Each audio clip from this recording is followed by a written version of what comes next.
for everyone listening as well, that there's two great 10 out of 10 productivity tactics. There's only really two, like, you know, the 80-20 of productivity. There's only two. There's one, intermittent fasting, and two, using a calendar / timetable. Every other productivity tactic is 1 to 2% worth one of these two. So it's like, just do both of these and you'll automatically be productive.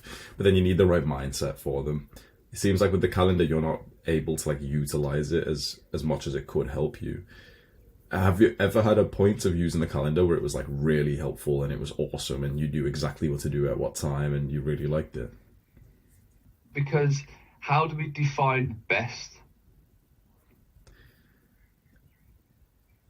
Through trial and error. So you set up the schedule. Okay, at 7 a.m. I'm going to wake up, 7:15 I'm going to meditate, 2 p.m. exercise, like this, right? You set it up. And then you literally just go and like live that day as best as you can just to see what's happening. And sometimes that takes maybe 1 or 2 days. And then after that, it's like you kind of realize, wait, that thing at that time's kind of annoying. I kind of don't like, you go by your feelings with this. Usually, obviously, like we want to make big decisions logically and stuff, but you go with, because for example, if it feels bad to exercise at like a certain time, you may as well change the exercise thing like to a time when you actually enjoy it and you can perform better. And the same with work as well. It's like you shouldn't purposely work at a time when your brain feels like slow. So you go and like you'd set the schedule, you'd go and live it. Maybe I could just show you mine. This is exactly how I'd set up. Have you made those like optimizations day after day? Okay, there's a few things I'd change about this, you know. Please. So what you mentioned yesterday about like 6:15 to 7, and you had to make that decision. So it doesn't look like you have to consistently make that decision, but I would just make it one time right now. Maybe half of the days a week do the YouTube. Maybe all of them do the YouTube, and maybe 1 day a week come on live to the coaching call. Make the decision right now, just so it's like, because the coaching calls are relatively the same every day, so it's like it doesn't even matter which day it is. So you could go make a decision right now that on Wednesdays, for example, you'll come onto the coaching call one evening a week. Yeah. And for the rest of the days, it's already set. So it's like, okay, well, at 6:15 on every other day apart from Wednesday, it's already set. You're going to go work on YouTube. I would have the entire, like you saw mine, there's no gaps at all. I would have that. So there's always something to do at some time. And especially on those times when you've got that free time, that's when you need to be adding the things. Because otherwise you're there, okay, gym, and then you end up spending a bit more time at the gym because you didn't have something to do at 11:30. And then you need to think, okay, what's the most important thing? Oh, it's YouTube. And you end up checking messages. And then before you know it, 2 hours have passed and it's like 1 p.m. You're usually tired at 1 p.m. So you're taking a break and then the day's gone. So I would have the entire like minute to minute blocked, as you saw on mine, first of all, just so, okay, there's always something that's booked in. And I mean, one thing is you do a lot of the self-improvement stuff, which is great. I would assume it might be better if you, but in terms of just getting like gains, just becoming successful, you want to be able to just smash it out and not have like the after lunch dip in energy or something like that.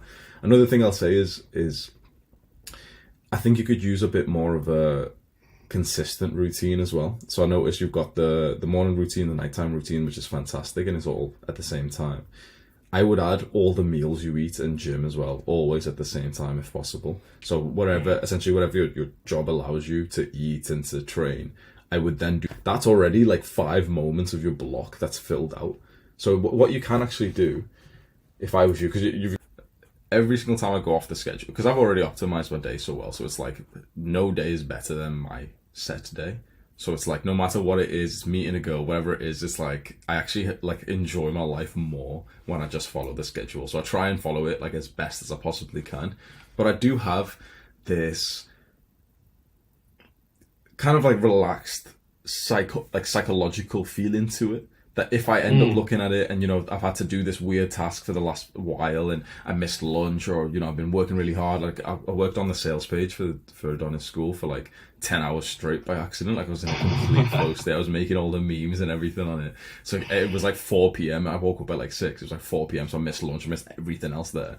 But it was just kind of like, you know, I saw it with a smile on my face. Like, oh damn, I missed lunch and everything. I think you've got a bit of like a negative attitude. Like you just fucking hate because it's kind of like it's calling you out, but it's not calling you out. It's just saying like, oh, this is what you thought you'd be doing previously. Why not update your interpretations of your schedule? Certainly you want a social life. I'd say this is quite different. So you mentioned that you get energized from being in social situations. Probably means you're an extrovert. I'm way more of an introvert, so I actually feel drained by social stuff. Interestingly, not ever with like Zoom calls like this. Like this actually gives me energy. But things in person, especially kind of like basic social things, like, oh, you know, there's a friend group in the gym and we're all going to go for dinner or we're going to do this thing, that tires me, that exhausts me. Yeah. So I finally got the confidence where I actually don't go and do those things anymore, and I feel like 10 out of 10. I mean, to be fair, like I'm speaking to people for like 4 hours a day, so it's, do you know what I mean? That's set. And then I meet my girlfriend like once a week as well. So my like social life feels 10 out of 10 right now. Like absolutely like the best I've had in my life.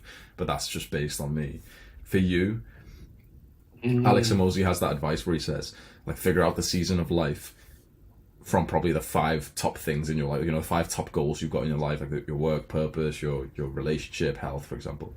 Figure out which season of life you're in. Do the most possible you can with that, surround your entire day with that. And for the other 4, essentially just do maintenance volume. Just like make sure you don't backtrack on them. That's personally how I've gotten the most progress in life, is I'm going all in on my work and I'm just doing enough to not backtrack with the other ones. Like I'm working out a few times a week for 45 minutes. Yeah, well, really good question. I'd say for pretty much everyone, meditation should be at the top of the list. Just because meditation then translates to every other thing you're doing, whether you're really into fitness, you're really into working on your business or whatever it is, you're trying to improve your relationship with your girlfriend or your father, you're trying to eat cleaner, you want to lower your stress, you want to increase your testosterone, you want to make more muscle in the gym, you want to make more friends, whatever desire you have, whatever there is in your life, 100% of your life, literally, is going to be improved by meditation. So it's the greatest meta skill that you can put some time into. And it doesn't really have to be like, you know, the conscious 5-10 minutes like that. Like I often find myself meditating for a while when I'm on these calls. Like I'm still on my breath, I'm still bringing myself to the present moment. I'd say that should be the top of the list. And then you can go through like the general list of things. And I did that for a solid like year and a half, 2 years. But again, I actually go about my self-improvement journey, you know, in a different way now. I only do the self-improvement habits that are aligned to my current purpose, like the current season of my life. So it's like, I no longer, like, for example, have journaling in my calendar, but I will journal when I kind of need to, based on my goals and my purpose and like the season of my life. It's like, you know, this business, making money and stuff. And so very rarely am I actually doing like long form detailed journaling. I'm just more like writing stuff down on Notion, just like note taking and everything. Like if I was going to make your schedule for you, I would take off probably about 50% of the stuff you've got there, like all the random blocks and everything. And I would just have like literally from the moment you wake up with smelly breath, I'd have you like working on YouTube for an hour straight away. Then you get ready, then you get ready for work or something. I'd have you eating at the same time. I'd have you like at the last half an hour of the day, okay, you know, like getting ready for bed and everything. And then you want to meditate or something, or around halfway off through the day, you want to meditate, sweet, 100% do that. But I would prioritize your work right now because that is your biggest goal, isn't it?